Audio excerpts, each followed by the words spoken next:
Hello and welcome back to Bible Beginning to End, where we are reading through the scriptures together from Genesis to Revelation. I'm so glad that you're here and choosing to spend your time learning more about the Bible and understanding it in its entire context.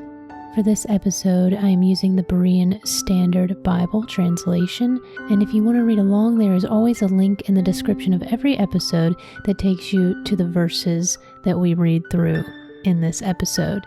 So if you want to read along, you can follow that link. As always, I will be reading through the passages today, and I will be stopping along the way to ask questions. These are critical thinking questions to get you thinking about God's Word, thinking about the Bible, and really sitting with and processing these questions through prayer and thoughtful consideration. Of course, after you sit with these questions, you're free to look at commentary, hear what other scholars have to say, hear what different people have to say, talk with your friends, talk with people in your community, in your church about these questions, and see what they have to say. But I think it's really important to sit with the questions on your own first and really make space to listen and hear what God's Word is saying to you. Okay, so last time we finished up the book of Esther, and we read about how Queen Esther helped save God's people. The book of Esther concludes the section of the Old Testament that we call the historical books. So the first section of the Old Testament are the books of the law. So that's Genesis, Exodus, Leviticus, Numbers, Deuteronomy. Then we transitioned into the historical books, Joshua, Judges, Ruth, 1st and 2nd Samuel, 1st and 2nd Kings, 1st and 2nd Chronicles, Ezra, Nehemiah, and Esther. That's where we learned about the history of God's people, of the tribes of Israel, and their stories. And now we're transitioning into the next section of the Old Testament, the poetic books. And these include Job, Psalms, Proverbs, Ecclesiastes, and Song of Solomon. So today, we're going to be starting with the book of Job. So remember that in Protestant Christianity, the way the Bible is organized is not chronologically. So they group the Old Testament into these different categories for convenience. The law books together, the poetry books together, the history books together, the prophets together. So even though Job is the next book in the Bible after Esther, that doesn't mean that the book of Job took place chronologically in the historical timeline after the story of Esther. Job most likely took place well before Esther was even alive. So if you're looking at the historical timeline of events, many scholars put Job in between Genesis 11 and Genesis 12. So this would be after Noah, after the Tower of Babel, but before God calls Abram, who would later become Abraham, to begin his journey toward the Promised Land. And it would be before Exodus and before Moses and before the Egyptians and before that entire story. So Job would have been alive around the same time as Abraham. So it's important to keep that in mind as we're reading through to understand what's going on culturally during the time of Job. But it's placed here in the Bible because it's grouped with these other poetry books. We also are unsure who the author of Job is. Some think it might be Job himself, some think Moses or Solomon or Elihu, although we really don't know who wrote the book of Job. And Job is a really interesting book of the Bible. It is written in a way that's different than many other books of the Bible. It tells a story that feels a little different than other books of the Bible. And it's a story that deals with grief, with questioning God, with pain and suffering. And it also deals with our relationship with not only God, but our relationship with those around us. So there's a lot to the book of Job. It's very interesting. It's very fascinating. It's one that I think after you read through it and sit with these questions, you're going to want to dive deeper into. You're going to want to do more research on. You're going to want to find out more about the book of Job and where it came from and what questions does it answer and what do other scholars have to say about Job and his story. because there's a lot of debate around the book of Job. Like I said earlier, some scholars put the book of Job in between Genesis 11 and 12. And some people say that because Job doesn't mention the Israelites and it doesn't mention the temple and it doesn't mention priests or things like that that came about during the time of Moses, that Job is one of the oldest books in the Bible and occurred before all of those events occurred. But then you have some people who believe that the book of Job was written during the Persian period, which would have been after Babylon. And the evidence that biblical academics and scholars have for this is when they look at the original Hebrew that Job was written in, the original language it was written in, they see some borrowings from the Aramaic language and the way the story is structured and told, and comparing that to other literature of the time, they think that Job was written during that Persian period based on how the story is told and the original language it was written in. In essence, they think the story of Job was probably around for a very long time, but maybe not written down until this Persian period. There's also some debate over whether Job was a real person or if the story of Job was an allegory or parable that God used to teach us about suffering. Some people say that the way the story is framed and the way that it is written, because it kind of reads like a play or a story where you have all these characters and different scenes, that they wonder if it was written as an allegory or a parable.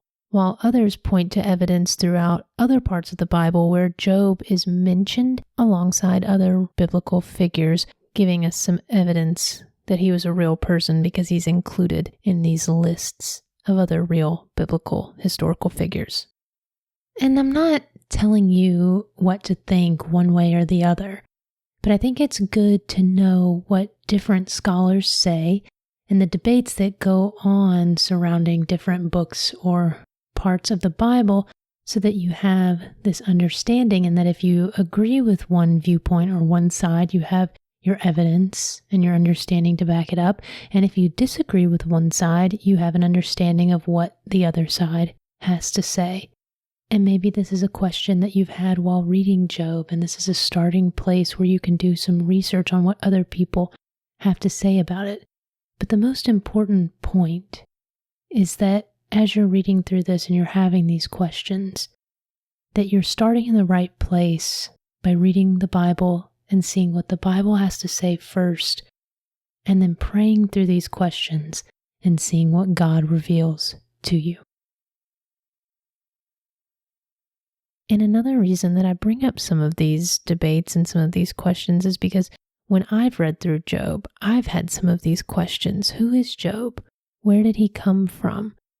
Why is this book of the Bible written the way that it is? And so I don't want us to be afraid to ask these questions, because I think as you read through the book of Job, you'll realize how important it is to ask serious, deep, theological questions and pray about them and talk to your friends about them, because that's what Job is going to do. Job is going to be put through a series of trials, and he's going to go through a lot of grief and sadness, and he's going to ask God a lot of tough questions. And so I think it's important for us to realize that we can ask those questions too. Because if we're not curious and we're not seeking answers, and seeking answers through prayer and through conversation and through reading and learning and understanding, then we can never grow in our understanding of God and the Bible. Okay, so I hope that was some good and interesting background on the book of Job, and we will get started with the book of Job right after this break. Okay, so now we can start Job chapter 1, which starts the section of Job known as the Prologue. Job is split up into 4 sections. There's the Prologue, which is chapters 1 and 2, and then the dialogue about suffering, which goes from chapters 3 to 37, and then you have the Lord challenging Job, which is chapters 38 to 42, verse 6, and then the rest of the book of Job is the epilogue. And so I said that Job is a book of poetry. It's known as wisdom literature, just like Psalms, Proverbs, and Ecclesiastes are. So it's a book of poetry, but it starts with prose, and the word prose just means the opposite of poetry. So that's your ordinary story structure, ordinary sentence structure, normal grammar. So the first two chapters, the prologue, are going to be prose. Then the middle part of the book of Job is going to be written in poetry, and then the epilogue goes back to prose. So when we read the first couple of chapters together, this prologue, that's why it's not written in poetic form, because this part is written in prose. Okay, so now we can start Job chapter 1, which begins with a section called Job's Character and Wealth. Job 1, verse 1. There was a man in the land of Uz whose name was Job, and this man was blameless and upright, fearing God and shunning evil.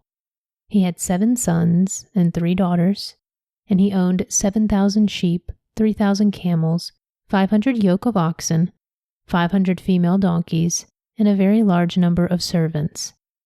Job was the greatest man of all the people of the East. Job's sons would take turns holding feasts in their homes, and they would invite their 3 sisters to eat and drink with them. And when the days of feasting were over, Job would send for his children to purify them, rising early in the morning to offer burnt offerings for all of them. For Job thought, "Perhaps my children have sinned and cursed God in their hearts." This was Job's regular practice. Okay, so pause there. In these first few verses, what do we learn about who Job is? What is his character? It says in verse 1 that he was blameless and upright. So what does that mean? Does that mean that Job was perfect? Does that mean that he was without sin? Or was he just a righteous man who followed God and had integrity? It's an interesting verse to read because it calls Job blameless. And so you might be asking yourself, can anyone else be blameless other than Jesus? So do you think blameless means without sin? Is it the same as being sinless? And then how do we see his dedication to God? What actions does he take that show us he adheres to God's law and takes God's law seriously? Okay, the next section is Satan's first attack. Verse 6. One day the sons of God came to present themselves before the Lord, and Satan also came with them. "Where have you come from?" said the Lord to Satan. "From roaming through the earth," he replied, "and walking back and forth in it."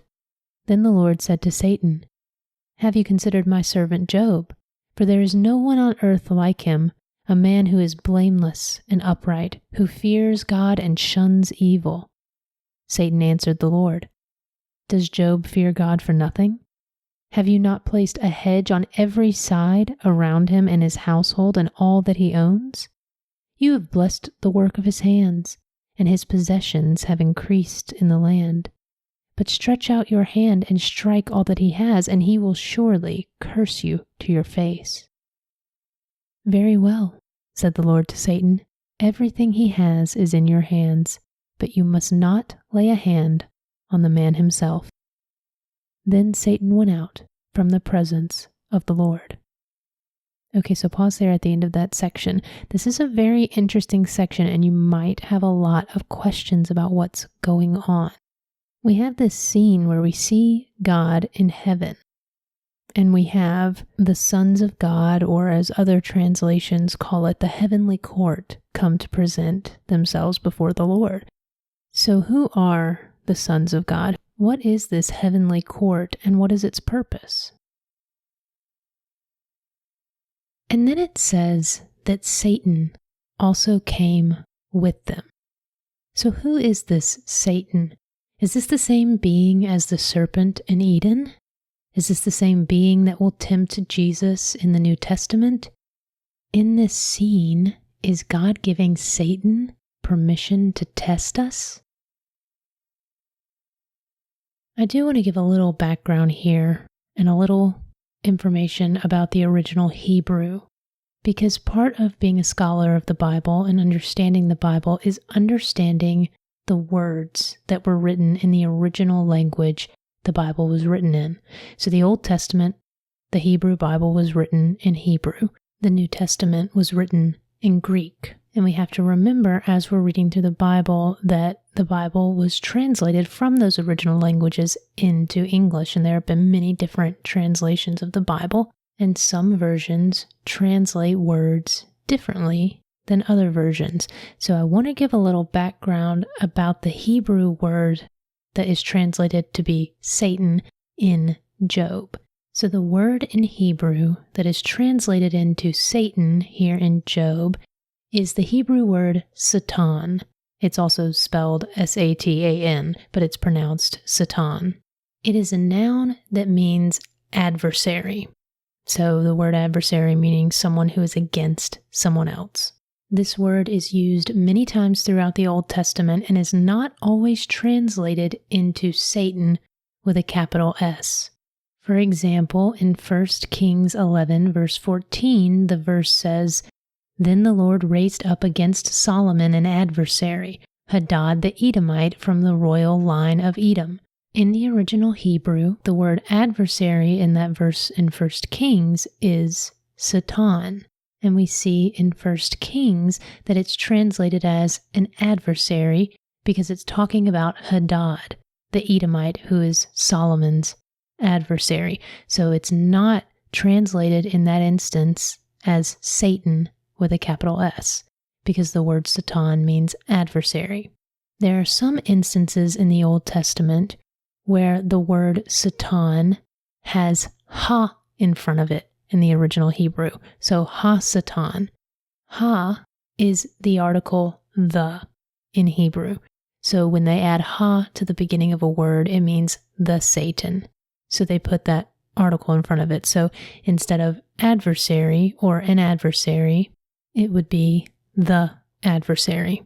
In Job, when we see the word Satan, the original Hebrew that is used is ha-Satan, so it has that article the in front of it. Some people think that because it has ha in front of it, that means it's the Satan, Satan with a capital S, this being who is an adversary against God and all of humanity, the tempter, the one who we see in the Garden of Eden, the one who we see in the New Testament who tempts Jesus. So some people think that in Job this is Satan with a capital S. Other translations and other scholars think that it just means the adversary, the same way that you wouldn't call someone the John, you would just call them John, so you wouldn't have a the in front of a proper name like that. They say that the original Hebrew would not use the in front of a proper name, so they translate it in some translations as the adversary or the accuser. And some scholars say that the accuser was a being in God's heavenly court, part of God's heavenly court of angels, whose job it was within the heavenly court to test the people of earth, to test God's people. And God would give them permission, this accuser, permission to go and seek and find people on earth to test. So they would think that this is a different being than this being we know of as Satan, the big capital S, enemy of God, enemy of Jesus. I will link to some articles and some resources in the description of this episode because there are people who have done a lot more research who are a lot smarter than me on this topic. So I'm going to link to some articles, some websites that give you some more information if this is something you're interested in researching a little bit more. But I bring it up because this is one of the big questions I ask myself every time I've read through Job throughout my life. These are all important questions to ask, and I also think it's really important to understand the original language the Bible was written in as best we can, and to do research on what the original words were, what they meant to the people who wrote them, and how biblical scholars came to translate the words into what we read in English. So again, like the earlier questions we've been asking, the most important thing to do is to take that information, read what's presented in the Bible, and pray through these questions, do your research, and listen to what God is telling you about what's going on in these chapters. So hopefully that's helpful. I'm really big into research, so I love reading about all these things, and I hope that was kind of interesting and a little bit different than what I usually do, but I hope you guys found that interesting and helpful to know that background on some of these Hebrew words and how they get translated. And we also have in this section, we have God saying, have you considered Job? He's blameless, he's doing the right things, and then Satan is saying what? What is Satan's accusation about why Job is blameless? Satan is saying to God that Job is only good because God, you have blessed him and you've protected him, and he only has good things. But what would happen if Job suffered? And Satan's theory is that if Job suffers, he will turn away from God. And God says, let's test your theory. You can do anything you want to Job, but just don't kill Job himself. So what do you think about this? Why do you think God is allowing Satan to test Job? And this is a question that Christians have asked themselves since the beginning of time and continue asking themselves to this day. Do you only praise God and stay true to God when everything in your life is going well? Or do you still rely on Him and praise Him when you suffer? So think on that question, because that's going to be one of the themes throughout Job, among many other themes about suffering and grief. The next section is Job loses his children and possessions. Verse 13. One day, while Job's sons and daughters were eating and drinking wine in their oldest brother's house, a messenger came and reported to Job, while the oxen were plowing and the donkeys were grazing nearby, the Sabeans swooped down and took them away. They put the servants to the sword, and I alone have escaped to tell you. While he was still speaking, another messenger came and reported, the fire of God fell from heaven. It burned and consumed the sheep and the servants, and I alone have escaped to tell you. While he was still speaking, another messenger came and reported, the Chaldeans formed 3 bands, raided the camels, and took them away. They put the servants to the sword, and I alone have escaped to tell you. While he was still speaking, another messenger came and reported, your sons and daughters were eating and drinking wine in their oldest brother's house, when suddenly a mighty wind swept in from the desert and struck the 4 corners of the house. It collapsed on the young people, and they are dead, and I alone have escaped to tell you. Then Job stood up, tore his robe, and shaved his head. He fell to the ground and worshipped, saying, naked I came from my mother's womb, and naked I will return.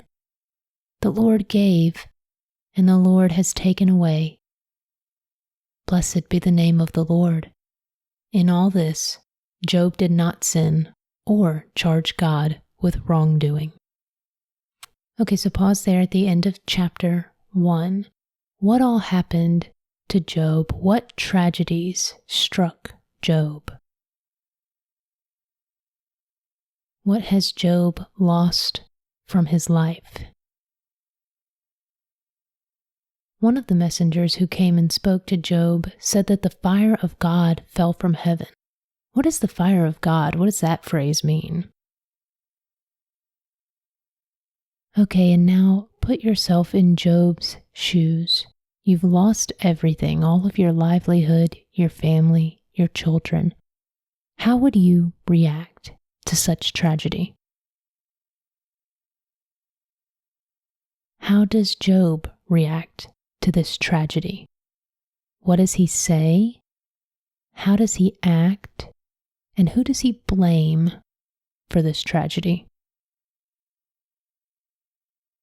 Job stands up and tears his robe and shaves his head. What do these actions tell us about how he's feeling? Why did he do these things? Why was it important for Job to express his grief and sadness? And why is it important for us to know that Job did not sin when he did this? What does that tell us about expressing grief and sadness? Okay, so now we can start Job chapter 2, which begins with a section called Job Loses His Health. Verse 1. On another day, the sons of God came to present themselves before the Lord, and Satan also came with them to present himself before him. Where have you come from? Said the Lord to Satan. From roaming through the earth, he replied, and walking back and forth in it. Then the Lord said to Satan, Have you considered my servant Job? For there is no one on earth like him, a man who is blameless and upright, who fears God and shuns evil. He still retains his integrity, even though you incited me against him to ruin him without cause. Skin for skin, Satan replied. A man will give up all he owns in exchange for his life. But stretch out your hand and strike his flesh and bones, and he will surely curse you to your face. Very well, said the Lord to Satan. He is in your hands, but you must spare his life. So Satan went out from the presence of the Lord and infected Job with terrible boils from the soles of his feet to the crown of his head. And Job took a piece of broken pottery to scrape himself as he sat among the ashes. Then Job's wife said to him, Do you still retain your integrity? Curse God and die. You speak as a foolish woman speaks, he told her. Should we accept from God only good and not adversity? In all this, Job did not sin in what he said. Okay, so pause there at the end of that section. So we kind of have a similar situation to what happened at the beginning of Job 1, where we're back in the heavenly court and we see God and the sons of God and Satan all in the heavenly court kind of having this meeting, and they're talking about Job again. So what did you think about this exchange between God and Satan, this adversary and accuser? In verse 3, God says something interesting. He says, Have you considered my servant Job? So he brings up Job again. And then he says that Job still remains faithful and has integrity, even though you incited me against him to ruin him without cause. So what do you think about what God says here? Does this mean that God has the ability to be persuaded, or is something else going on here? And then what is Satan's response? He says that Job only remained faithful because why? And remember, in chapter 1, God says you can do anything to Job, except you cannot touch the man himself. And Satan's saying, well, of course he remained faithful to you. He's still alive. He still has his life. But if you touched Job, if you did something to his physical body, then he would surely curse you to your face. And then God says, very well, he's in your hands, but you must spare his life. You must not kill him. So why do you think God changed his mind here? Why do you think God is now letting Satan cause harm to Job's physical body? And then we have Job infected with boils. And what does his wife say to him? And then how does Job respond to his wife and show faithfulness to God? The next section is Job's 3 friends. Verse 11. Now when Job's 3 friends, Eliphaz the Temanite, Bildad the Shuhite, and Zophar the Naamathite, heard about all this adversity that had come upon him, each of them came from his home, and they met together to go and sympathize with Job and comfort him. When they lifted up their eyes from afar, they could barely recognize Job. They began to weep aloud, and each man tore his robe and threw dust in the air over his head. Then they sat on the ground with him for 7 days and 7 nights. But no one spoke a word to him because they saw how intense his suffering was. Okay, so pause there at the end of chapter 3.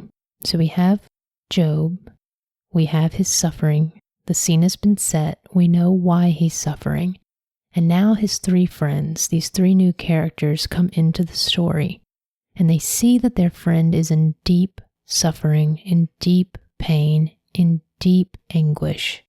And what do? What can we learn from Job's 3 friends about how to sit with each other during tough times, about how to love each other during tough times? Why was it important that Job and his friends sit in silence for a period of time? Why didn't Job's friends just show up and start saying things, start saying how sorry they were for him, start giving him advice, start telling him what to do next? Why did they need this period of silence and this period of sitting in grief? Okay, so those were the first 2 chapters, the chapters of prose. And now we're going to start chapter 3, where we transition into poetry, which is how the rest of Job is written up until the epilogue. And these chapters of poetry is where we will explore Job's mental state, where he will have the freedom to ask questions and to talk through these questions with not only his friends, but eventually with God himself. And so we have 7 days of silence, 7 days of sitting in silence with his friends in grief.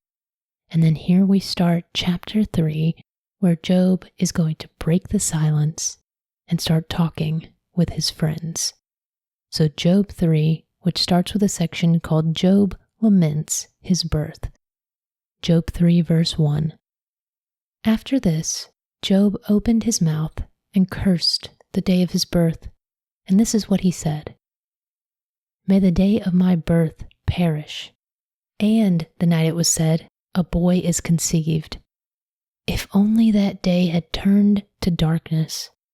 May God above disregard it. May no light shine upon it. May darkness and gloom reclaim it, and a cloud settle over it.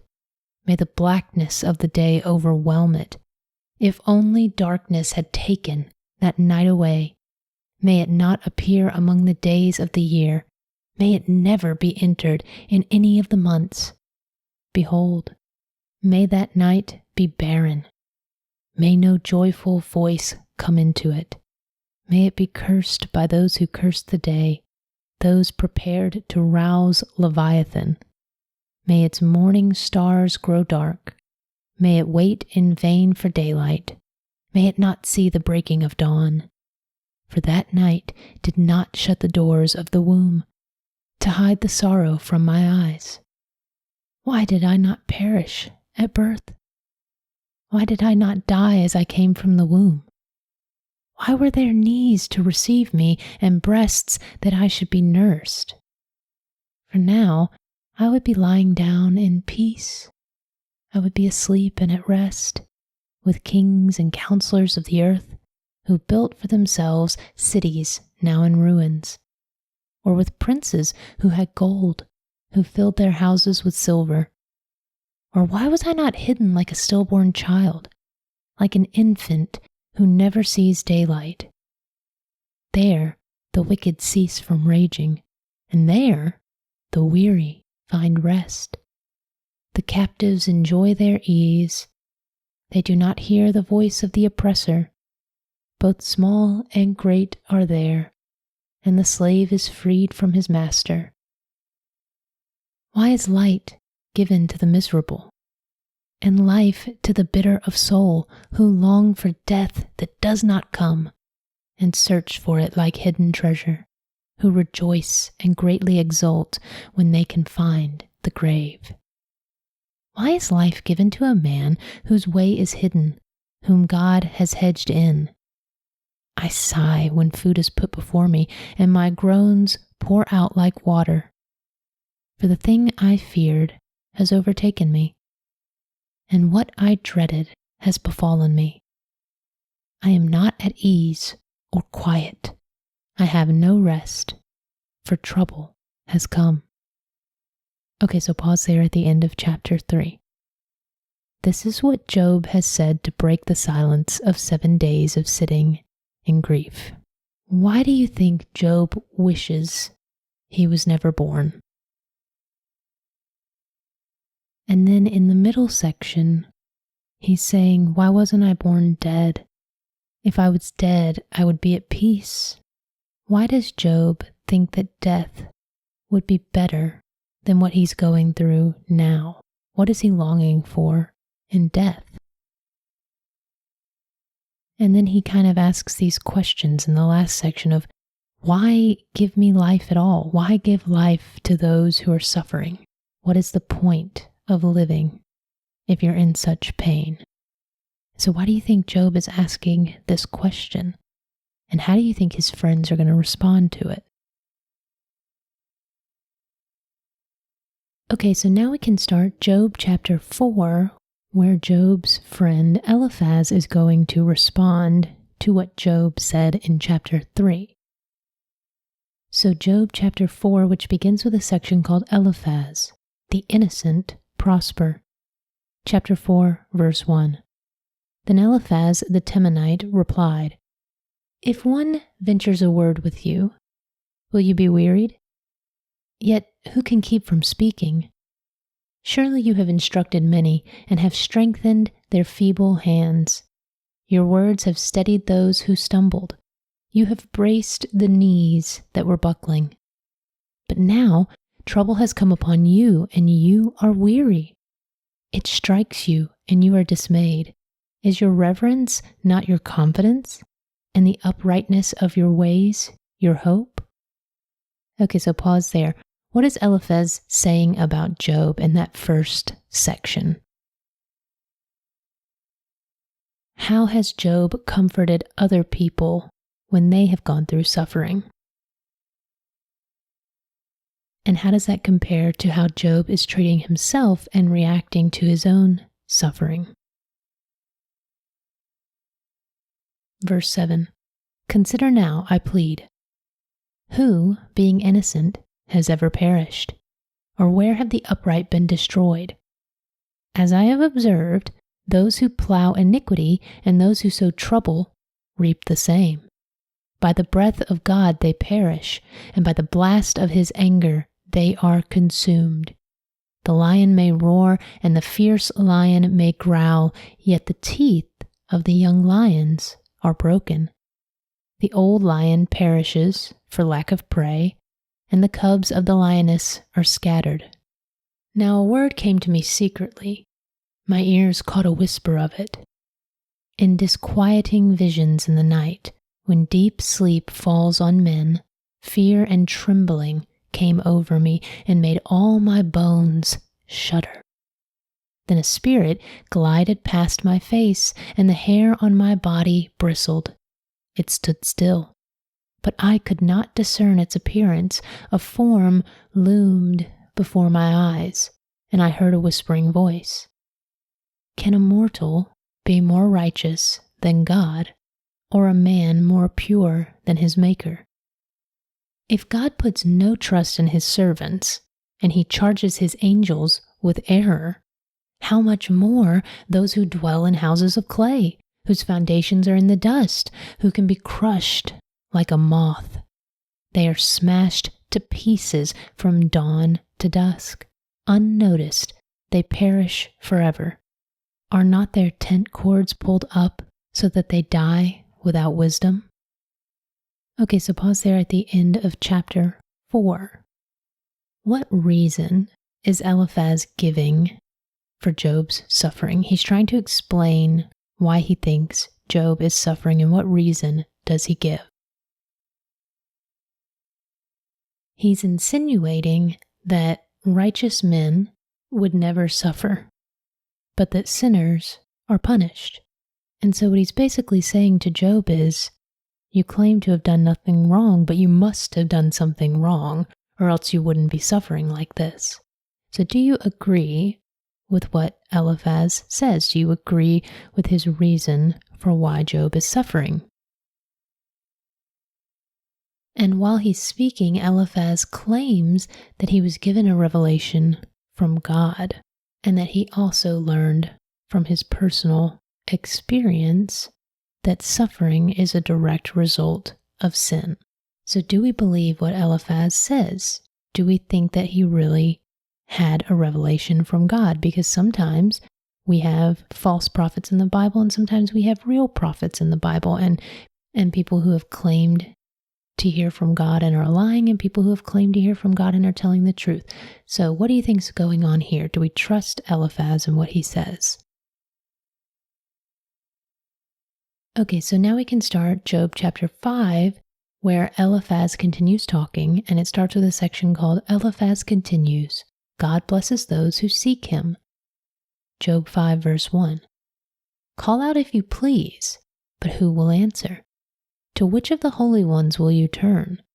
For resentment kills a fool, and envy slays the simple. I have seen a fool taking root, but suddenly his house was cursed. His sons are far from safety, crushed in court without a defender.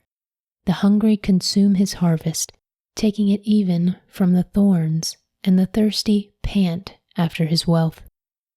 For distress does not spring from the dust, and trouble does not sprout from the ground.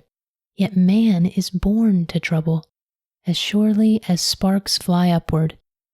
However, if I were you, I would appeal to God and lay my cause before him, the one who does great and unsearchable things, wonders without number.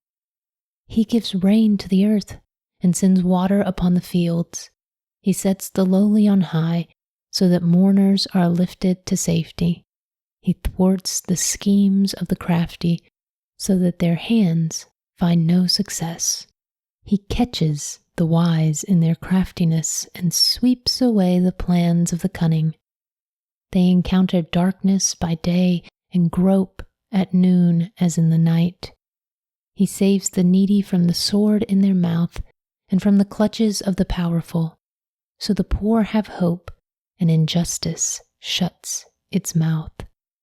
Blessed indeed is the man whom God corrects, so do not despise the discipline of the Almighty, for he wounds, but he also binds.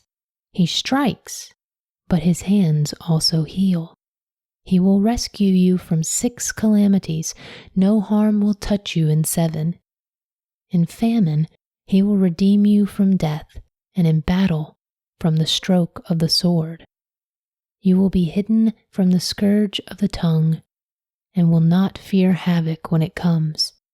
You will laugh at destruction and famine, and need not fear the beasts of the earth. For you will have a covenant with the stones of the field, and the wild animals will be at peace with you. You will know that your tent is secure and find nothing amiss when inspecting your home. You will know that your offspring will be many, your descendants like the grass of the earth. You will come to the grave in full vigor, like a sheaf of grain gathered in season. Indeed, we have investigated, and it is true. So hear it and know for yourself. Okay, so pause there at the end of chapter 5. What else is Eliphaz saying to Job? He's giving him this advice to make an appeal to God, and he's trying to tell him that he should trust God and accept God's punishment, because God punishes, but he also blesses, and God punishes, but he also protects. So do you agree with what Eliphaz is saying in this chapter? Do you think that he is giving Job good advice And do you think he actually understands why Job is going through suffering? Because remember, Eliphaz thinks that Job has done something wrong to deserve this suffering. But what do we know as the readers? What was said about Job at the very beginning of the chapter? We were told that he was blameless. So, did his sin cause his suffering? Okay, so now we can start Job 6 and the conversation will continue. So now it's Job's turn to respond to what Eliphaz has said. So chapter 6, which begins with a section called Job Replies, My complaint is just. Chapter 6, verse 1. Then Job replied, If only my grief could be weighed and placed with my calamity on the scales, for then it would outweigh the sand of the seas. No wonder my words have been rash, for the arrows of the Almighty have pierced me. My spirit drinks in their poison. The terrors of God are arrayed against me. Does a wild donkey bray over fresh grass, or an ox low over its fodder? Is tasteless food eaten without salt, or is there flavor in the white of an egg? My soul refuses to touch them. They are loathsome food to me. If only my request were granted, and God would fulfill my hope, that God would be willing to crush me, to unleash his hand and cut me off. It still brings me comfort and joy through unrelenting pain that I have not denied the words of the Holy One. What strength do I have that I should still hope? What is my future that I should be patient? Is my strength like that of stone, or my flesh made of bronze? Is there any help within me, now that success is driven from me? A despairing man should have the kindness of his friend, even if he forsakes the fear of the Almighty. But my brothers are as faithless as wadis, as seasonal streams that overflow, darkened because of the ice and the inflow of melting snow, but ceasing in the dry season and vanishing from their channels in the heat.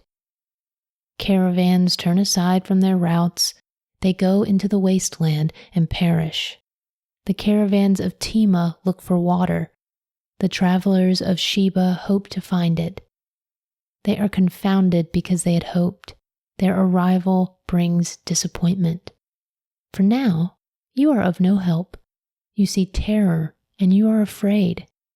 Have I ever said, Give me something? Offer me a bribe from your wealth.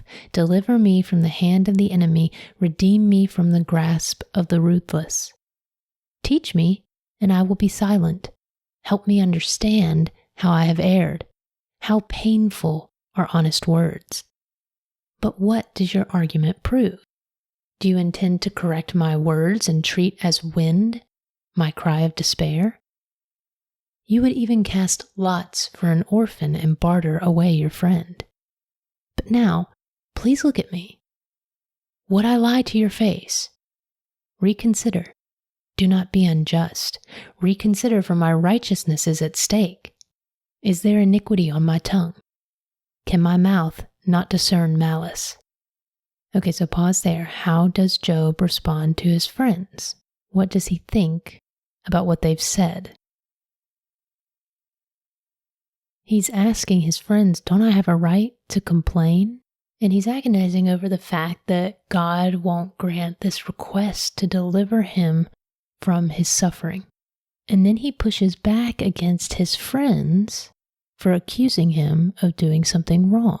He's saying, what proof do you have that I've sinned? You keep saying that I must have done something wrong, but what proof do you have?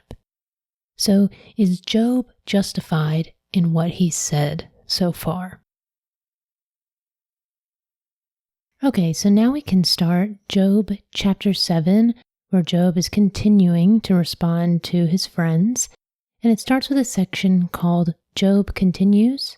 Life seems futile. Job 7 verse 1.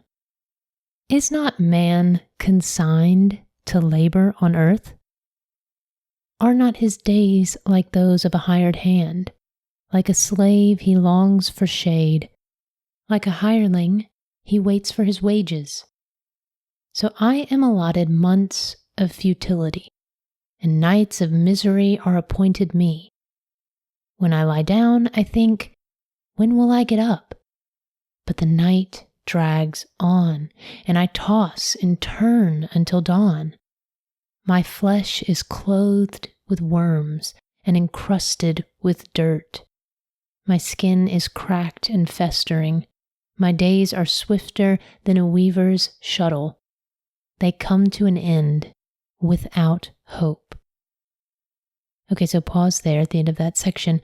How is Job feeling? And what is he saying about humans and suffering? Is he saying that suffering is inevitable, or is he saying that we won't suffer in this life? What is he thinking right now?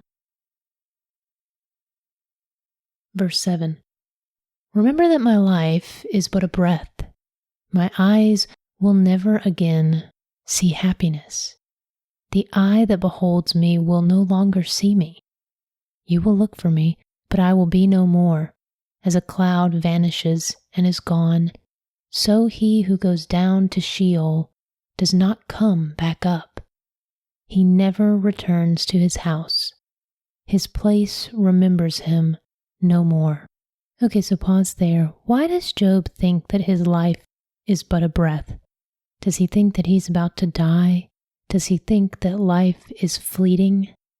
He says, my eyes will never see happiness again. Why does he feel this despair? And then he says, as a cloud vanishes and is gone, so he who goes down to Sheol does not come back up. What is Sheol? That's capital S-H-E-O-L. It's a place. What do you think Sheol is? Sheol is a word that you might want to do some research on. It shows up several times throughout the Old Testament. It shows up first in Genesis 37, verse 35, when Jacob thinks that his son Joseph is dead, and he says, I will go to my grave, or Sheol, which is the original word, mourning for my son. So Sheol in the Hebrew Bible or the Old Testament is Israel's understanding of the afterlife and of where people go when they die. I'll link to a resource or two about Sheol in the description of this episode if you want to dive deeper into understanding that word and tracking it throughout the Old Testament to learn a little bit more about how the Israelites understood the afterlife and understood where people go when they die throughout the Old Testament. But when Job is talking about Sheol here, he's talking about those who go to the grave, those who die, those who go to Sheol. He's talking about the afterlife here. So you might want to do a little research on that. It's a really interesting study to do because throughout the Old Testament, when they talk about Sheol, they're not necessarily very specific. And so many biblical scholars have gone through the texts and tried to understand what exactly is Sheol. What was their understanding of it at the time? So it can really be interesting to read those verses for yourself and get an understanding of what they thought at the time and how people interpret that now and how you interpret it when you read it. And what do you think God is saying to you about Sheol? Verse 11. Therefore I will not restrain my mouth. I will speak in the anguish of my spirit. I will complain in the bitterness of my soul. Am I the sea or the monster of the deep that you must keep me under guard? When I think my bed will comfort me and my couch will ease my complaint, then you frighten me with dreams and terrify me with visions, so that I would prefer strangling and death over my life in this body. I loathe my life. I would not live forever. Leave me alone, for my days are but a breath. What is man that you should exalt him, that you should set your heart upon him, that you attend to him every morning and test him every moment? Will you never look away from me, or leave me alone to swallow my spittle? If I have sinned, what have I done to you, O watcher of mankind? Why have you made me your target so that I am a burden to you? Why do you not pardon my transgression and take away my iniquity? For soon I will lie down in the dust. You will seek me, but I will be no more. Okay, so pause there at the end of chapter 7.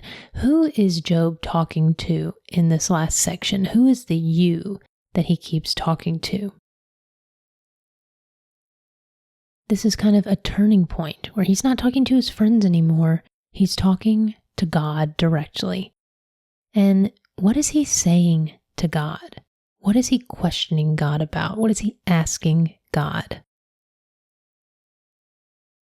How do you think Job felt toward God and toward his situation in this moment? Is it okay that Job is being this honest with God? And when we are feeling anguish, should we be honest with God? Okay, so now we can start Job chapter 8. So Job has finished responding to Eliphaz, and now it is his other friend Bildad's turn to respond.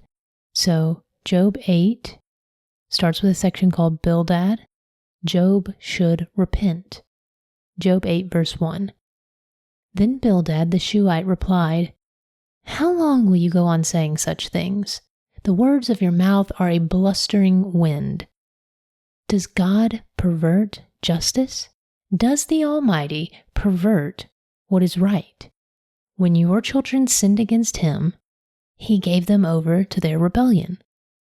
But if you would earnestly seek God and ask the Almighty for mercy, if you are pure and upright, even now he will rouse himself on your behalf and restore your righteous estate. Though your beginnings were modest, your latter days will flourish." Okay, so pause there at the end of that section. What is Bildad saying? He's saying, Job, you're wrong. You have to be suffering because... Why? Why does Bildad think that Job is suffering? And is Bildad correct? Based on what we know of Job from the beginning of Job, where we're told he was blameless. Verse 8. Please inquire of past generations and consider the discoveries of their fathers. For we were born yesterday and know nothing. Our days on earth are but a shadow. Will they not teach you and tell you and speak from their understanding? Does papyrus grow where there is no marsh? Do reeds flourish without water? While the shoots are still uncut, they dry up quicker than grass. Such is the destiny of all who forget God. So the hope of the godless will perish. His confidence is fragile. His security is in a spider's web. He leans on his web, but it gives way. He holds fast, but it does not endure. He is a well-watered plant in the sunshine, spreading its shoots over the garden. His roots wrap around the rock heap. He looks for a home among the stones. If he is uprooted from his place, it will disown him, saying, I never saw you. Surely this is the joy of his way. Yet others will spring from the dust. Behold, God does not reject the blameless, nor will he strengthen the hand of evildoers. He will yet fill your mouth with laughter and your lips with a shout of joy. Your enemies will be clothed in shame, and the tent of the wicked will be no more. Okay, so pause there at the end of chapter 8. What is Bildad saying? What else is he saying to Job about why Job is suffering? He's using all this imagery of spiders' webs and a plant being uprooted from where it was planted. He's saying the godless are so fragile It's like building their confidence, building their support on a spider's web. You lean on it and it gives way. So what is he saying about Job when he uses this metaphor? What is he assuming about Job? Okay, so now we have Job 9, which is Job's response, starting with this section, Job, how can I contend with God? Job 9, verse 1. Then Job answered, yes, I know that it is so, but how can a mortal be righteous before God? If one wished to contend with God, he could not answer him one time out of 1,000. God is wise in heart and mighty in strength. Who has resisted him and prospered?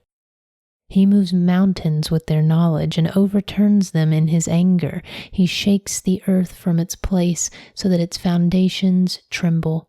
He commands the sun not to shine.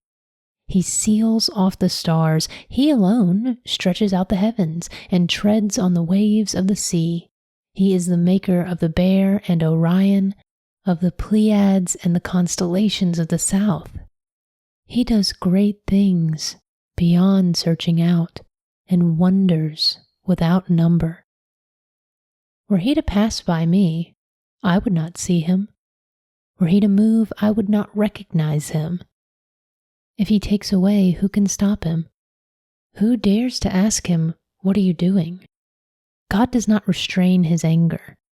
The helpers of Rahab cower beneath him.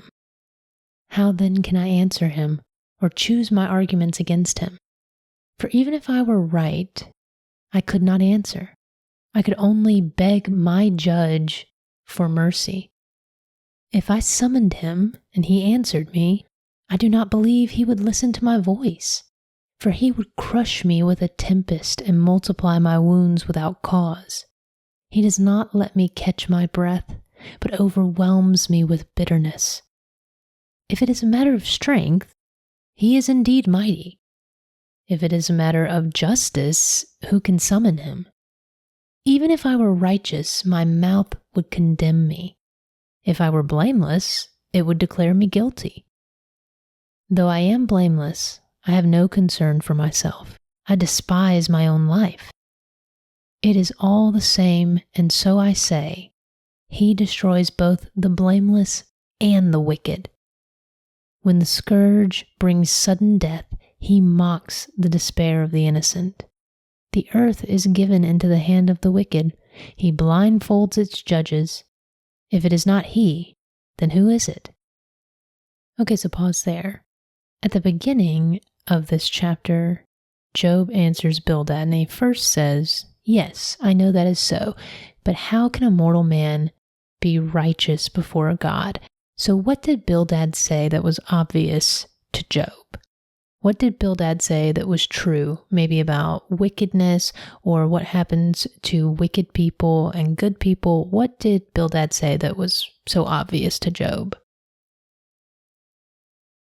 And then Job goes on to say all these things about God, these attributes of God, his wisdom, his power, his ability to create. Why is Job talking about these attributes of God? What point is he trying to get across? Then he goes on to say, after he lists these attributes, how then can I answer God or choose my arguments against him?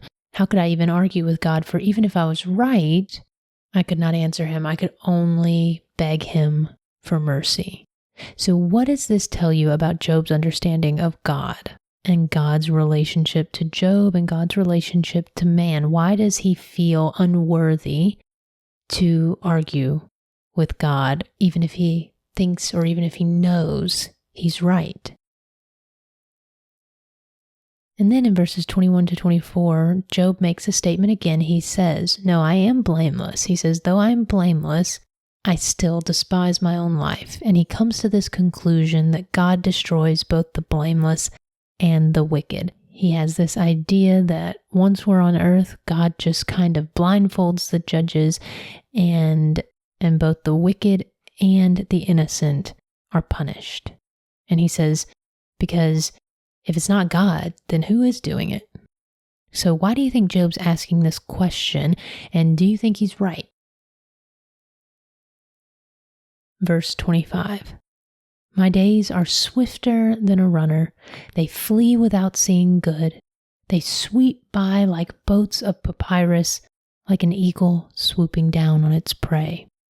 If I were to say, I will forget my complaint and change my expression and smile, I would still dread all my suffering. I know that you will not acquit me. Since I am already found guilty, why should I labor in vain? If I should wash myself with snow and cleanse my hands with lye, then you would plunge me into the pit, and even my own clothes would despise me. For he is not a man like me that I can answer him, that we can take each other to court, nor is there a mediator between us to lay his hand upon us both. Let him remove his rod from me, so that his terror will no longer frighten me. Then I would speak without fear of him.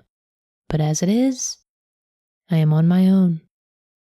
Okay, so pause there at the end of the chapter. Again, we have Job kind of shifting, and he's talking to God. He's saying you with a capital Y, meaning that he's talking to God. And when he's saying he's talking about God here. So what does Job mean in verse 27 when he says, if I were to say, I will forget my complaint and change my expression and smile, I would still dread all my sufferings. So what is he saying there?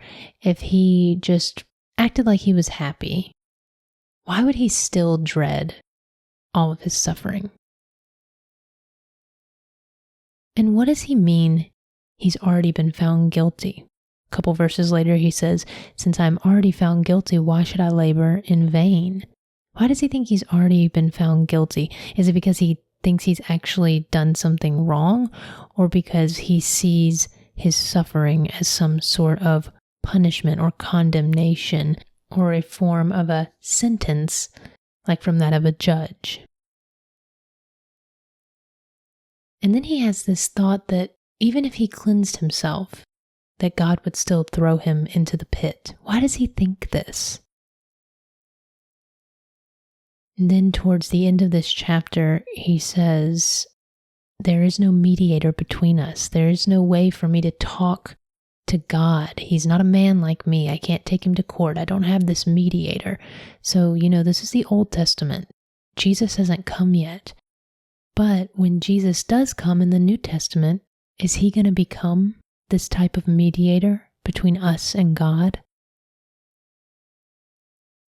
And then he ends his speech by saying that he wants God to take away this rod from him, to take away this punishment, so that he won't be afraid of God anymore and that he can speak to him without fear. And then he says, but as it is, I am on my own. So why does he feel alone? Why does he feel isolated right now? And then based on what Job said, what do you think he got right and what do you think he got wrong so far? Okay, so now we can start Job chapter 10, which begins with a section called Job's Plea to God. Chapter 10, verse 1. I loathe my own life. I will express my complaint and speak in the bitterness of my soul. I will say to God, do not condemn me. Let me know why you prosecute me. Does it please you to oppress me, to reject the work of your hands and favor the schemes of the wicked? Do you have eyes of flesh? Do you see as man sees? Are your days like those of a mortal man, or your years like those of a man? That you should seek my iniquity and search out my sin, though you know that I'm not guilty, and there is no deliverance from your hand? Your hands shaped me and altogether formed me. Would you now turn and destroy me? Please remember that you molded me like clay. Would you now return me to dust? Did you not pour me out like milk and curdle me like cheese? You clothed me with skin and flesh. You knit me together with bones and sinews. You have granted me life and loving devotion, and your care has preserved my spirit.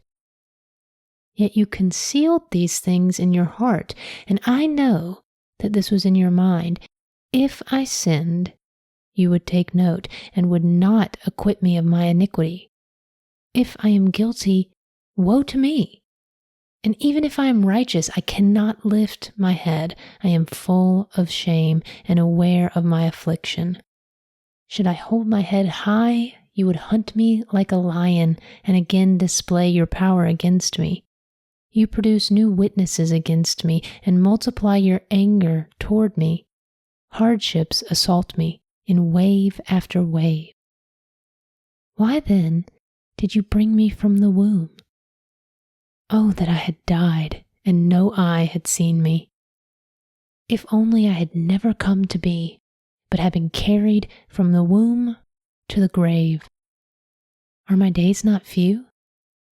Withdraw from me, that I may have a little comfort before I go, never to return, to a land of darkness and gloom, to a land of utter darkness, of deep shadow and disorder, where even the light is like darkness.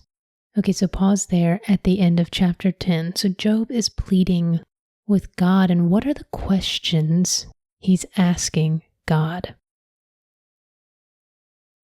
At the beginning, he's talking about hating himself, hating his life, feeling condemned. And does he understand why he's going through this suffering? Does he have an answer yet as to why all this suffering is happening to him?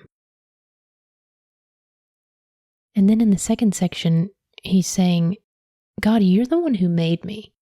So why are you now trying to destroy me? So what is he trying to understand about God? What is he trying to ask God when he makes that statement?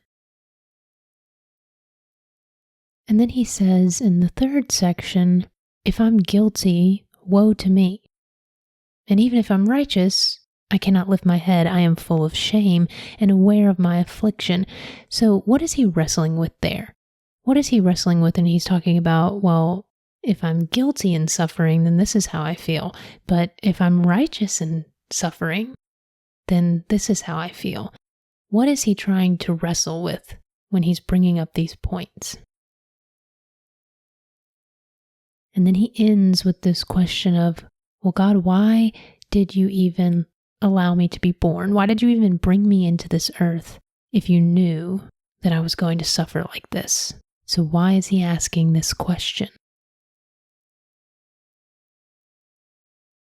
Okay, so now we can start Job chapter 11. And this is where Zophar, his third friend, is going to respond and say what he thinks. So Job chapter 11, which starts with a section called Zophar Rebukes Job. Job 11 verse 1. Then Zophar the Naamathite replied, should this stream of words go unanswered, and such a speaker be vindicated? Should your babbling put others to silence? Will you scoff without rebuke? You have said, my doctrine is sound, and I am pure in your sight. But if only God would speak and open his lips against you and disclose to you the secrets of wisdom, for true wisdom has two sides. Know then that God exacts from you less than your iniquity deserves. Okay, so pause there. How does Zophar start his response? What is he upset about? Why does he feel like he has to say something to Job? And again, does Zophar agree with the other two friends of Job? Is he also saying, well, you must have done something wrong. You must have sinned, otherwise you wouldn't be suffering like you are. And then Zophar is even so bold as to say at the end of this section, God is actually punishing you less than you deserve when he says, know then that God exacts from you less than your iniquity deserves, less than your sin deserves. So what does Zophar think? Verse 7. Can you fathom the deep things of God, or discover the limits of the Almighty? They are higher than the heavens. What can you do? They are deeper than Sheol. what can you know? Their measure is longer than the earth and wider than the sea. If he comes along to imprison you or convenes a court, who can stop him? Surely he knows the deceit of men. If he seeks iniquity, does he not take note? But a witless man can no more become wise than the colt of a donkey can be born a man. As for you, if you direct your heart and lift up your hands to him, if you put away the iniquity in your hand and allow no injustice to dwell in your tents, then indeed you will lift up your face without shame, you will stand firm and unafraid, for you will forget your misery, recalling it only as waters gone by. Your life will be brighter than noonday. Its darkness will be like the morning. You will be secure because there is hope, and you will look around and lie down in safety. You will lie down without fear, and many will court your favor. But the eyes of the wicked will fail, and escape will elude them. They will hope for their last breath. Okay, so pause there at the end of chapter 11. What is Zophar saying in that second section? Why is he asking Job, can you fathom the deep things of God? They are higher than the heavens. Who can stop God? Why is he telling Job these things? And then again, like his other friends, Zophar accuses Job of hiding something. He's saying, you must be hiding some sin or this wouldn't be happening to you, so repent and put away your sin, and that will change your circumstances. Because what does he say towards the end of this section? He's saying, for you will forget your misery, your life will be brighter than noonday. What is he telling Job will happen if he finally confesses whatever sin he's hiding and turns that over to God? But remember, what do we know as the reader? Did Job commit some grave sin that caused his suffering? Okay, so now we can start Job chapter 12. So there's a lot of back and forth. These chapters are pretty short, but there's a lot there, a lot to interpret because it's written in poetry. There's a lot of imagery, so we kind of have to slow down and listen to what they're saying and then figure out what they mean when they're using these images. So now we're in chapter 12. Job is going to present his case. So chapter 12, verse 1. Then Job answered, truly then you are the people with whom wisdom itself will die. But I also have a mind. I'm not inferior to you. Who does not know such things as these? I'm a laughingstock to my friends, though I called on God and he answered. The righteous and upright man is a laughingstock. The one at ease scorns misfortune as the fate of those whose feet are slipping. The tents of robbers are safe, and those who provoke God are secure, those who carry their God in their hands. Okay, so pause there. What is Job trying to say when he's saying, the ones who are at ease, the ones who live an easy life, scorn or make fun of the misfortunate as the fate of those whose feet are slipping? What do you think that metaphor means, feet slipping? And then he says, even robbers are left in peace. Even those who provoke God are secure. So what is he trying to say here? Verse 7. But ask the animals, and they will instruct you. Ask the birds of the air, and they will teach you. Or speak to the earth, and it will teach you. Let the fish of the sea inform you. Which of all these does not know that the hand of God has done this? The life of every living thing is in his hand, as well as the breath of all mankind. Does not the ear test words as the tongue tastes its food? Wisdom is found with the elderly, and understanding comes with long life. Okay, so pause there. What is Job saying that we can learn from the animals? What point is he trying to get across when he says, even the animals know that God has done this? And then where does he say wisdom comes from? Verse 13. Wisdom and strength belong to God. Counsel and understanding are His. What He tears down cannot be rebuilt. The man He imprisons cannot be released. If He holds back the waters, they dry up, and if He releases them, they overwhelm the land. True wisdom and power belong to Him. The deceived and the deceiver are His. He leads counselors away barefoot and makes fools of judges. He loosens the bonds placed by kings and fastens a belt around their waists. He leads priests away barefoot and overthrows the established. He deprives the trusted of speech and takes away the discernment of elders.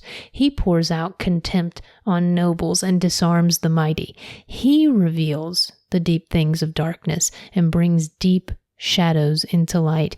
He makes nations great and destroys them. He enlarges nations, then disperses them. He deprives the earth's leaders of reason and makes them wander in a trackless wasteland.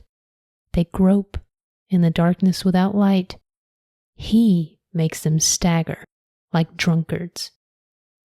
Okay, so pause there at the end of chapter 12. What is Job attributing to God? He's saying that God is responsible for two things, for two sides of life. He does this and he does this. So what is Job saying God is responsible for? And is Job right? Okay, so now we can start Job 13. So in Job 12, Job presented his case. He made a claim.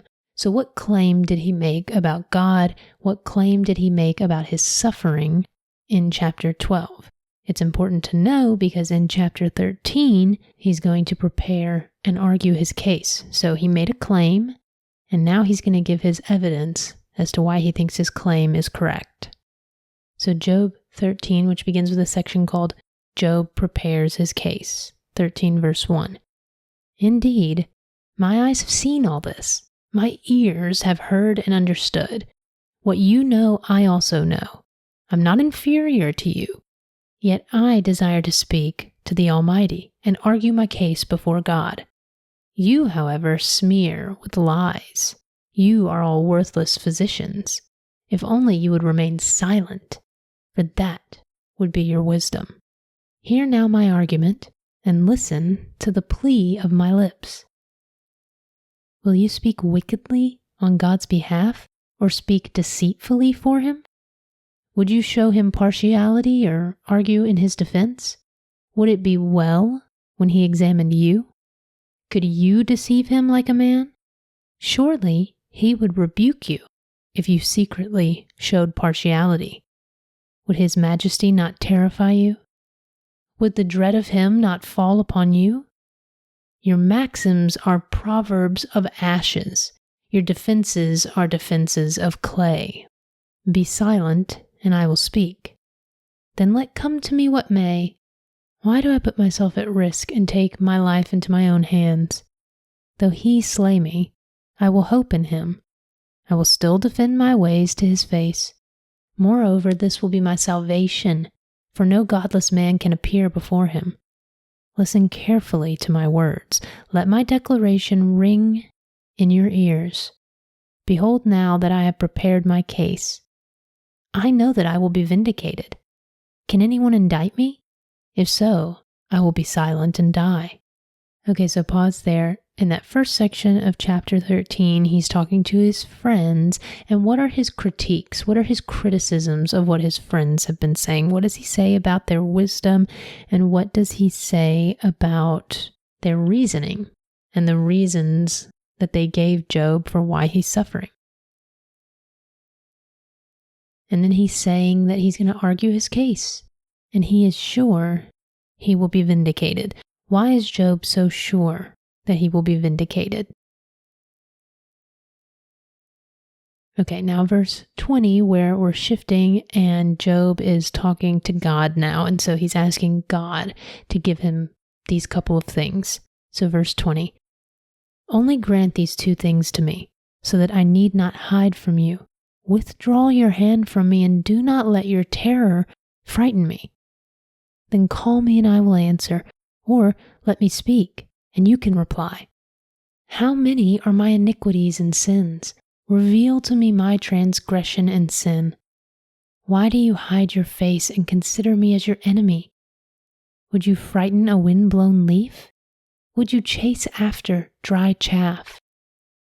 For you record bitter accusations against me and bequeath to me the iniquities of my youth. You put my feet in the stocks and stand watch over all my paths. You set a limit for the soles of my feet. So man wastes away like something rotten, like a moth-eaten garment. Okay, so pause there at the end of chapter 13. Why is Job asking God to tell him his sins, to show him his transgressions? Okay, so now we can start Job chapter 14, which begins with a section called Job Laments the Finality of Death.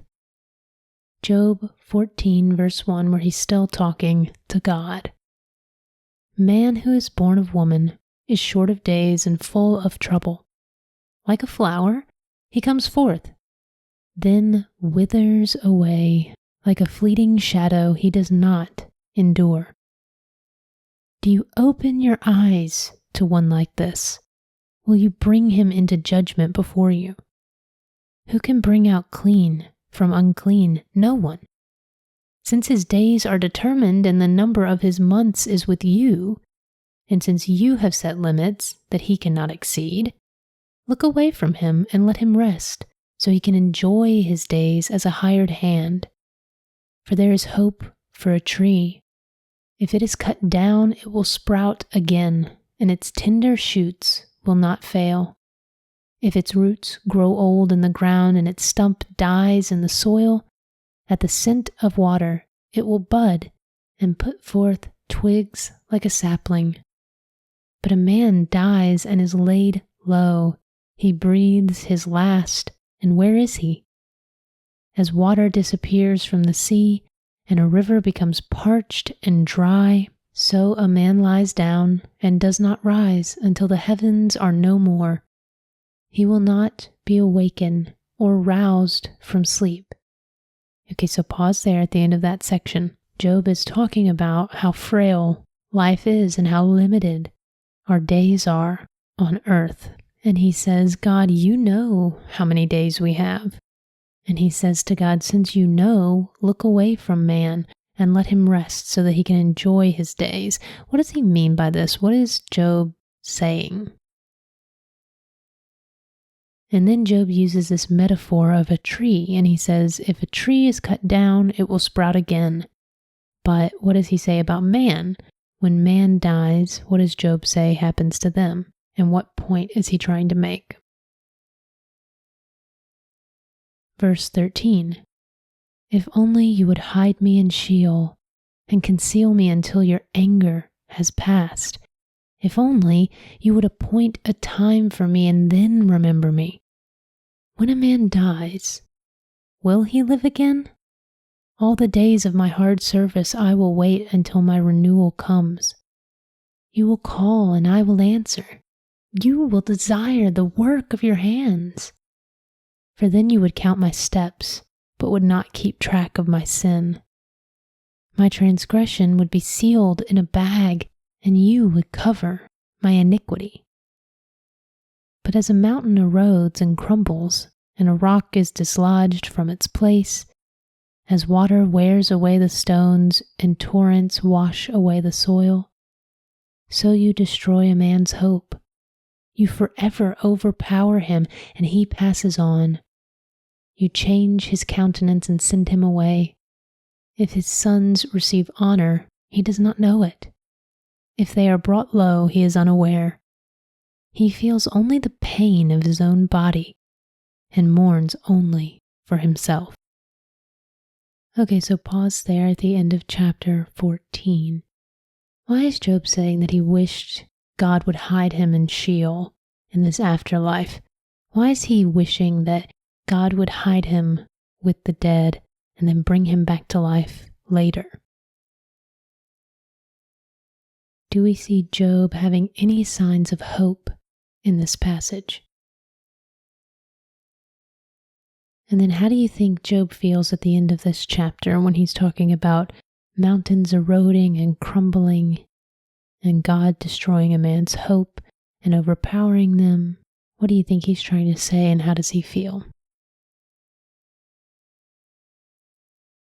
Okay, so now we can start Job chapter 15, and this is going to start the second round of speeches. So chapters 4 through 14 were the first round of speeches, the first back and forth between Job and his friends.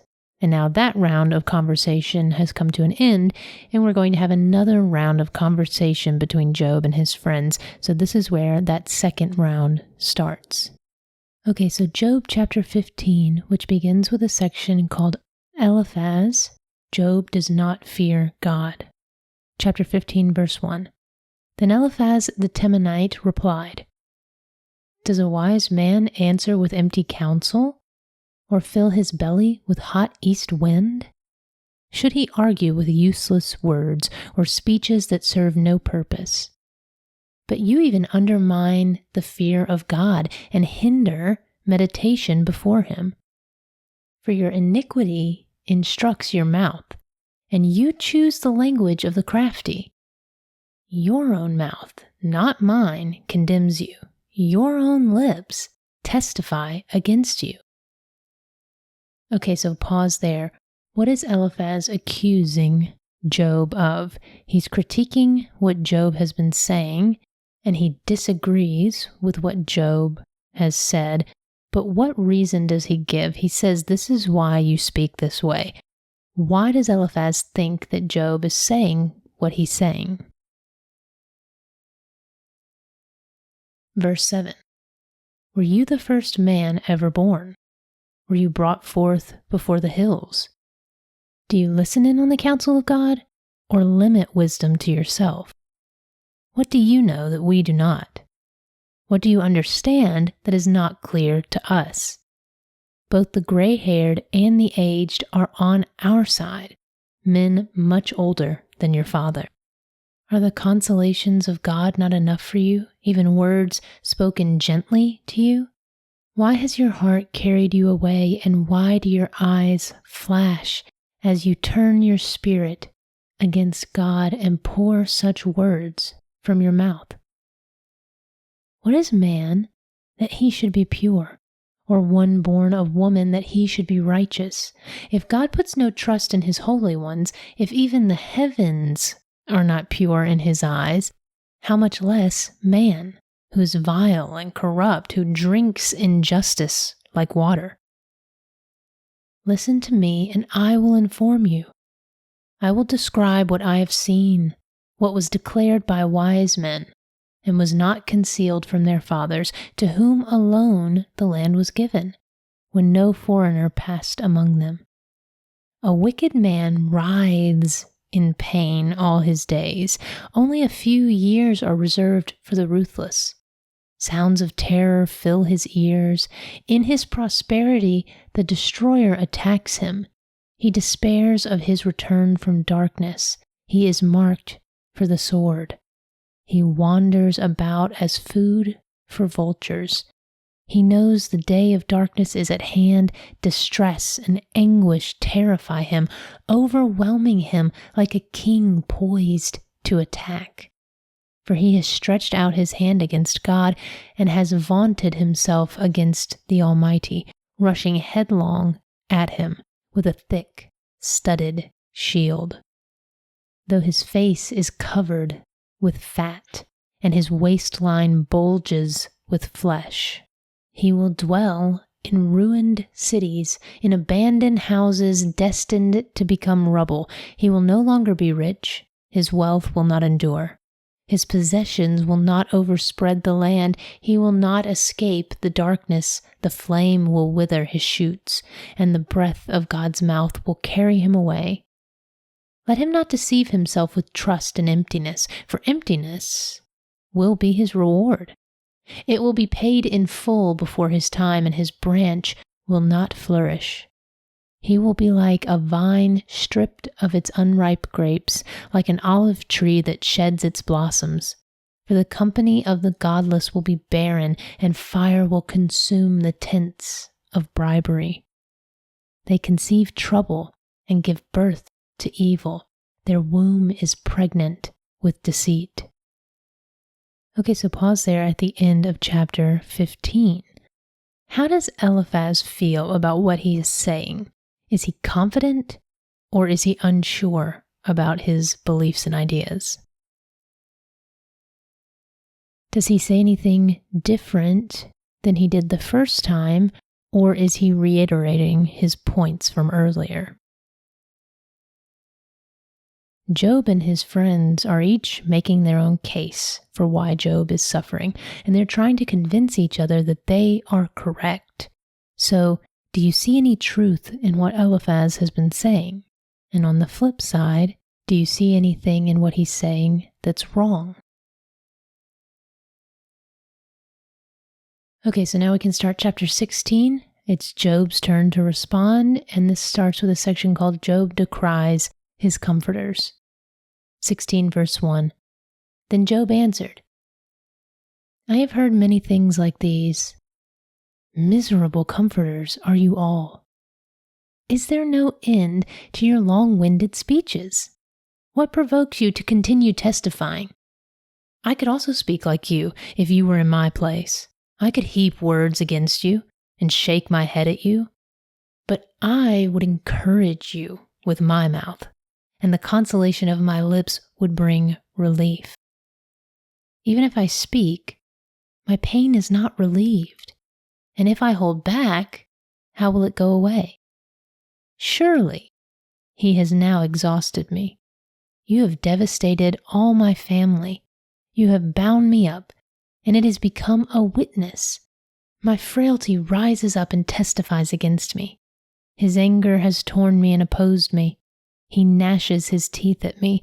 My adversary pierces me with his eyes. They open their mouths against me and strike my cheeks with contempt. They join together against me.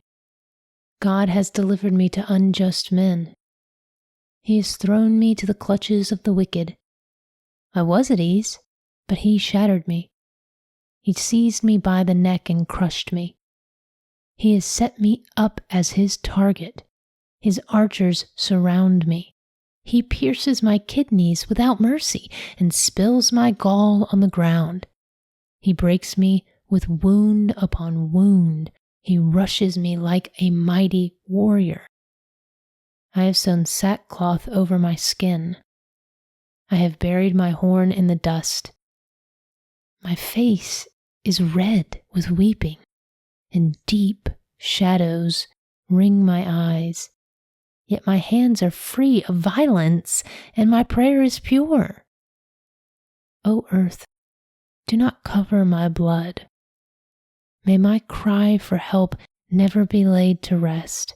Even now my witness is in heaven, and my advocate is on high. My friends are my scoffers, as my eyes pour out tears to God. Oh, that a man might plead with God as he pleads with his neighbor.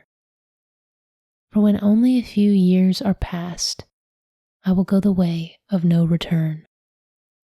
Okay, so pause there at the end of chapter 16. Job is still very emotional and frustrated with his friends, and he starts out by saying that he's exhausted with all their words. And then what does he say he would do if the roles were reversed? If he was in their shoes, how would he treat them? And then he goes into this questioning again of sort of this double-edged sword that he's living with. He's saying, even if I say something, I still feel pain.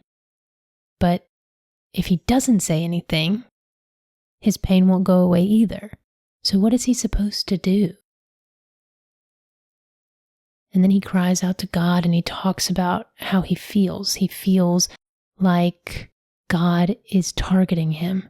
He feels like God is against him, even though he knows he hasn't done anything wrong.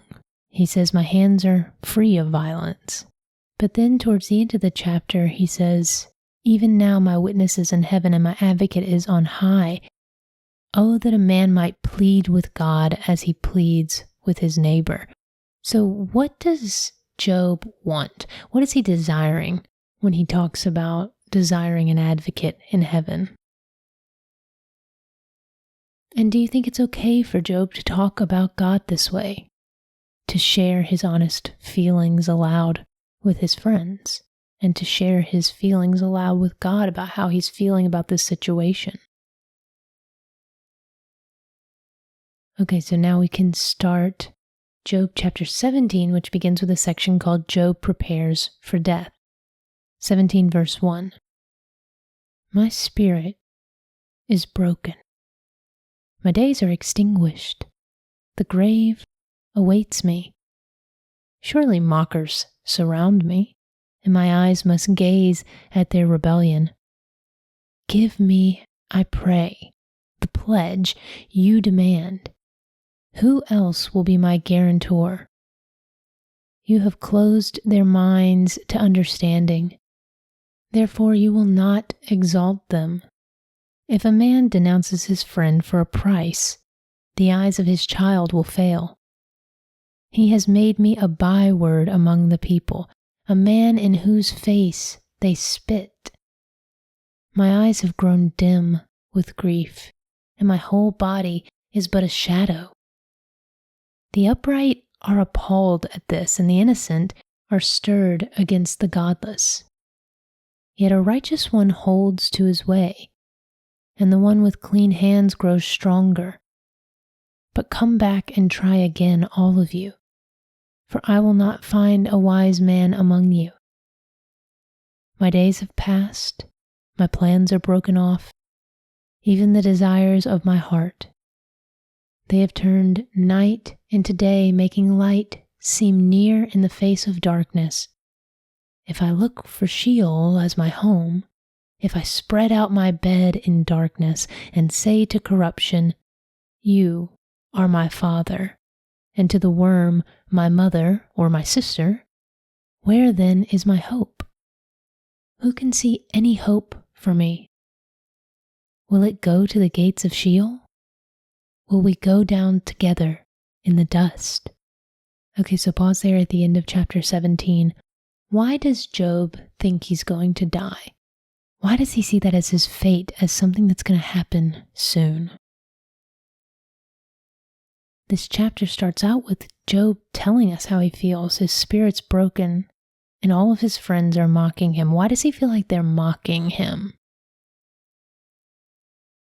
And then he asks God to be his guarantor, or for God to defend his innocence. Why does he need God to defend his innocence to his friends?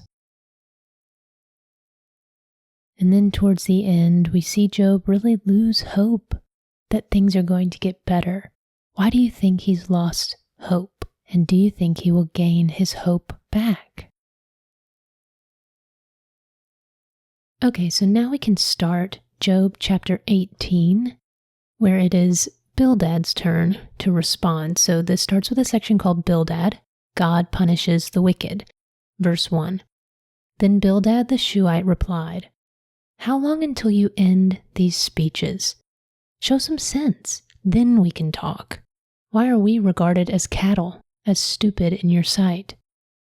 You who tear yourself in anger, should the earth be forsaken on your account, or the rocks be moved from their place? Indeed, the lamp of the wicked is extinguished. The flame of his fire does not glow. The light in his tent grows dark, and the lamp beside him goes out. His vigorous stride is shortened, and his own schemes trip him up. For his own feet lead him into a net, and he wanders into its mesh. A trap seizes his heel, a snare grips him. A noose is hidden in the ground, and a trap lies in his path. Terrors frighten him on every side and harass his every step. His strength is depleted, and calamity is ready at his side. It devours patches of his skin, The firstborn of death devours his limbs. He is torn from the shelter of his tent and is marched off to the king of terrors. Fire resides in his tent. Burning sulfur rains down on his dwelling. The roots beneath him dry up and the branches above him wither away. The memory of him perishes from the earth, and he has no name in the land. He is driven from light into darkness and is chased from the inhabited world. He has no offspring or posterity among his people, no survivors where he once lived. Those in the west are appalled at his fate, while those in the east tremble in horror. Surely such is the dwelling of the wicked, and the place of one who does not know God. Okay, so pause there at the end of chapter 18. What is Bildad saying about people who are wicked? What does he think happens to people who are wicked? What is their fate? And why is Bildad saying this to Job? When we listen to what Bildad says, what does that tell us about what he thinks of Job? And why does he think Job is suffering? And is he correct about why Job is suffering? Okay, so now we can start Job chapter 19. Now it's Job's turn to respond again. He's going to respond to Bildad, and this chapter is called Job, My Redeemer Lives. Chapter 19, verse 1. Then Job answered, How long will you torment me and crush me with your words? 10 times now you have reproached me. You shamelessly mistreat me, even if I have truly gone astray. My error concerns me alone. If indeed you would exalt yourselves above me and use my disgrace against me, then understand that it is God who has wronged me and drawn his net around me. Though I cry out violence, I get no response. Though I call for help, there is no justice. He has blocked my way so I cannot pass. He has veiled my paths with darkness. He has stripped me of my honor and removed the crown from my head. He tears me down on every side until I am gone. He uproots my hope like a tree. His anger burns against me, and he counts me among his enemies. His troops advance together. They construct a ramp against me and encamp around my tent. He has removed my brothers from me. My acquaintances have abandoned me. My kinsmen have failed me, and my friends have forgotten me. My guests and maidservants count me as a stranger. I am a foreigner in their sight. I call for my servant, but he does not answer, though I implore him with my own mouth. My breath is repulsive to my wife, and I am loathsome to my own family. Even little boys scorn me. When I appear, they deride me. All my best friends despise me, and those I love have turned against me. My skin and flesh cling to my bones. I have escaped by the skin of my teeth. Have pity on me, my friends, have pity, for the hand of God has struck me. Why do you persecute me as God does? Will you never get enough of my flesh? I wish that my words were recorded and inscribed in a book by an iron stylus on lead or chiseled in stone forever. But I know that my Redeemer lives, and in the end he will stand upon the earth. Even after my skin has been destroyed, yet in my flesh I will see God. I will see him for myself. My eyes will behold him, and not as a stranger. How my heart yearns within me. If you say, "Let us persecute him, since the root of the matter lies with him," then you should fear the sword yourselves, because wrath brings punishment by the sword, so that you may know there is a judgment. Okay, so pause there at the end of chapter 19. Where does Job think his suffering is coming from? Why does he think God is against him, and what does he think God is doing to him? And then do we see Job have any sense of hope in this chapter? Who is this Redeemer that Job is talking about? And in this chapter, we hear Job talking about God as if God is against him, as if God is the enemy. But who is the enemy? Why is this happening to Job? Is he correct? Or is there another enemy against him? What do we know from what we've already read? Okay, so now we can start Job chapter 20. Now his friend Zophar is going to respond. So Zophar, destruction awaits the wicked. Chapter 20, verse 1. Then Zophar the Naamathite replied, So my anxious thoughts compel me to answer because of the turmoil within me. I have heard a rebuke that insults me, and my understanding prompts a reply. Do you not know that from antiquity, since man was placed on the earth, the triumph of the wicked has been brief, and the joy of the godless man momentary? Though his arrogance reaches the heavens, and his head touches the clouds, he will perish forever, like his own dung. Those who had seen him will ask, Where is he? He will fly away like a dream, never to be found. He will be chased away like a vision in the night. The eye that saw him will see him no more, and his place will no longer behold him. His sons will seek the favor of the poor, for his own hands must return his wealth. The youthful vigor that fills his bones will lie down with him in the dust. Though evil is sweet in his mouth, and he conceals it under his tongue, though he cannot bear to let it go, and keeps it in his mouth, yet in his stomach his food sours into the venom of cobras within him. He swallows wealth, but vomits it out. God will force it from his stomach. He will suck the poison of cobras. The fangs of a viper will kill him. He will not enjoy the streams, the rivers flowing with honey and cream. He must return the fruit of his labor without consuming it. He cannot enjoy the profits of his trading, for he has oppressed and forsaken the poor. He has seized houses he did not build. Because his appetite is never satisfied, he cannot escape with his treasure. Nothing is left for him to consume. Thus his prosperity will endure. In the midst of his plenty, he will be distressed. The full force of misery will come upon him.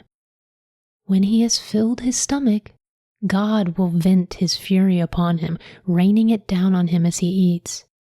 Though he flees from an iron weapon, a bronze-tipped arrow will pierce him. It is drawn out of his back, the gleaming point from his liver. Terrors come over him. Total darkness is reserved for his treasures. A fire unfanned will consume him and devour what is left in his tent. The heavens will expose his iniquity, and the earth will rise up against him. The possessions of his house will be removed, flowing away on the day of God's wrath. This is the wicked man's portion from God, the inheritance God has appointed him. Okay, so pause there at the end of chapter 20. What is Zophar saying about wicked men? According to Zophar, what happens to wicked men? What is their fate? And how does God feel about them and act towards them? And just like Bildad, why is Zophar talking about wicked men to Job? Why does Zophar think that Job has acted wickedly? Was Zophar correct about what happens to wicked men, but wrong about Job? Was he right about Job, but wrong about what happens to wicked men? Was he right about both? What do we think Zophar is getting right and wrong in his speech? Okay, so now we can start our final chapter for today, which is going to get us about halfway through Job, where Job is going to respond. And this will end the second round of speeches, and then next time in our next episode, we'll start the third round of speeches. So Job 21, which is called Job, God will punish the wicked. Job 21, verse 1. Then Job answered, Listen carefully to my words. Let this be your consolation to me.